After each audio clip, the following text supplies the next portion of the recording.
Hi hello সকলকে, আজ আবারও একটা নতুন ভিডিও নিয়ে চলে এলাম। তো আজকের ভিডিওটা একটু লংয়ের মাধ্যমে শেয়ার করছি, কারণ এই ড্রয়িং কেকগুলো এগুলো তোমরা জানোই এটা করতে কিন্তু কতটা পরিমাণে টাইম লাগে। তো সেটাই আমায় কাস্টমার বলেছিল যে হাফ পাউন্ডের উপর করে দিতে। তো হাফ পাউন্ডের মাপেই কিন্তু আমি কেকটা করেছিলাম। তারপরে তো ছোটো কেকের ওপরে ড্রয়িং করতে কিন্তু অনেকটাই চাপের হয়। যেমন বড় কেকের ওপর ড্রয়িং করতেও চাপের হয়, ছোটোটার ওপরও করতে চাপেরই হয়। তো যাই হোক, তো কাস্টমার আমায় একটা রেফারেন্স ফটো পাঠিয়েছিল যে একটা যজ্ঞু মতো হাতে একটা কেক নিয়ে দাঁড়িয়ে আছে। তো আমারও এটা আস্তে আস্তে করার পর পুরো একদম ডিটো ফটোটার মতোই মনে হয়েছে। তো তোমরা কিন্তু লাস্টে দেখে কিন্তু অবশ্যই জানিও যে এটা তোমাদের কেমন লাগছে। তো এই কার্টুনটা তোমরা কারা কারা দেখতে আমাকে কিন্তু অবশ্যই জানিও।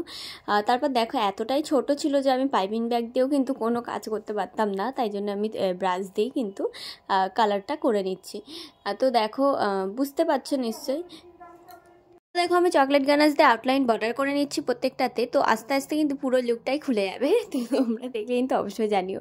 তো এটা করতে যে আমার অনেক কাটছাট করতে হয়েছে ভিডিওতে, তো কি বলবো, অনেকটা লং ভিডিও হয়ে গেছিলো।